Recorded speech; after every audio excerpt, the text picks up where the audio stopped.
Welcome to another exciting episode of Howard's Opinion. I'm your host, Howard, and I'm thrilled to have you all tuning in today. We've got a fantastic show lined up for you, packed with the latest sports news, analysis, and debates. To kick things off, let's dive into the thrilling world of football. The Dallas Cowboys and Green Bay Packers treated us to an absolute nail-biter over the weekend, ending in a rare 40-40 tie. Yes, you heard that right, a tie. It's not often we see such a high-scoring game end without a winner, but that's exactly what happened at AT&T Stadium. Now, I know some of you might be thinking, a tie? That's not exactly the most exciting outcome. But trust me, folks, this game was an instant classic.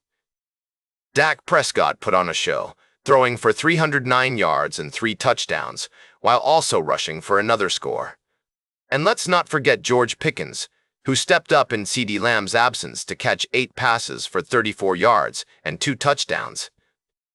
But despite the impressive offensive performances, the Cowboys' defense was once again exposed. They allowed 489 total yards, including 64 on the ground, and surrendered 40 points to the Packers. It's clear that defensive struggles are still a major concern for this team, and they'll need to tighten things up if they want to make a deep playoff run. The tie leaves the Cowboys at 1-2-2-1, and they'll be looking to bounce back against the New York Jets next weekend. But for now, it's time to ask, what does this result mean for the Cowboys' season? Are they still contenders in the NFC, or do they need to make some significant adjustments to get back on track? We'll be discussing all this and more throughout the show, so be sure to stick around. We've got expert analysis, debate, and opinion coming your way. And if you've got a take on the Cowboys tie or any other sports story, give us a shout on social media using the hashtag Howard's Opinion. We'll be right back with more fascinating sports news on Howard's Opinion.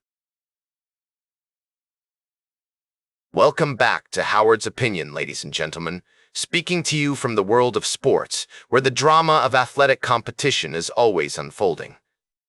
In my humble opinion, one of the most intriguing stories in the NFL this season is the decision by Miami Dolphins quarterback Zach Wilson to wear the jersey number 0. Yes, you heard that right, 0. This is a first in modern NFL history, and I must say, it's a bold move by the young quarterback. Tell it like it is. Zach Wilson, formerly of the New York Jets and Denver Broncos, has chosen to wear the number 0 for his new team, the Miami Dolphins. And let me tell you, this decision has sparked some interesting conversations among football fans and analysts alike. The question on everyone's mind is, why 0? What's the significance behind this unique choice? In my analysis, Wilson's decision to wear the number 0 can be seen as a statement of sorts. It's a reminder that, despite being a talented quarterback, he's still considered an underdog by many in the league. As Marcus Mariota, another quarterback who briefly wore the number 0, put it, 0 is something for me that's just a reminder. Nobody really gives you a chance, and I think that's precisely what Wilson is trying to convey with his jersey number choice. Now, some of you might be thinking, but Howard, isn't wearing the number 0 a bit unusual? And to that I say, absolutely. It's unconventional, it's bold, and it's certainly attention-grabbing.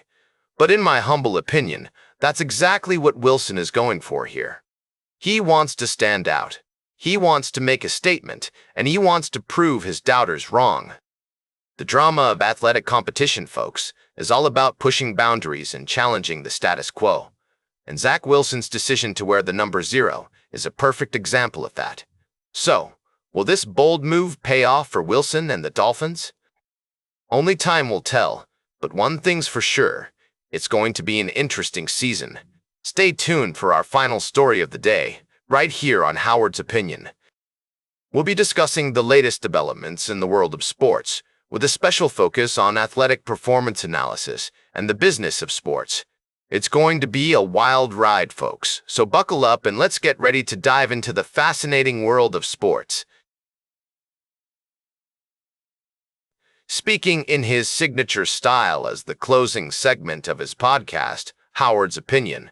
Welcome back to Howard's Opinion, ladies and gentlemen. As we near the conclusion of today's show, I'd like to delve into a story that has garnered significant attention within the realm of professional football. It appears that A.J. Brown, the talented wide receiver for the Philadelphia Eagles, is voicing his concerns regarding the team's offensive strategy. Pauses for dramatic effect. Now, I must say, it's not uncommon for players to express their dissatisfaction with certain aspects of the game plan. However, when a player of Brown's caliber speaks out, it warrants our attention. The Eagles, despite their victories, have been struggling to find consistency in their passing game.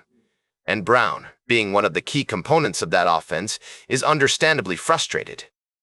Adopting a more analytical tone. The numbers don't lie, folks. Against the Tampa Bay Buccaneers, Brown and his fellow receiver Devonta Smith combined for a mere 4 catches and 36 yards. Moreover, the team's running back, Saquon Barkley, has failed to crack the 100-yard mark in any of the first 4 games. These statistics suggest that there is indeed room for improvement in the Eagles' offense. In a more philosophical tone, as I often say, the truth is in the tape. And when we examine the footage, it becomes apparent that the team's offensive line has been banged up, and opponents have been stacking the box to counter Barkley's rushing prowess. Furthermore, teams have had the benefit of reviewing last season's games, allowing them to develop strategies to slow down the Eagles' high-powered offense, resuming his signature style. Now, I'm not here to second-guess the coaching staff or the players, but what I will say is that A.J. Brown's comments should serve as a catalyst for introspection and growth within the organization, as he so aptly put it. Let your killers do their thing, play fast and play aggressive. It's a mantra that resonates with many of us who have followed the sport for years. In conclusion, the Eagles' offense is at a crossroads. Will they find a way to break through the defensive barriers and unleash their full potential? Only time will tell. But one thing is certain. A.J. Brown's words will be echoing in the minds of the coaching staff and players as they prepare for their upcoming games. That's all for today's Howard's Opinion. Remember to like, share, and subscribe. And until next time, these are some of my humble thoughts.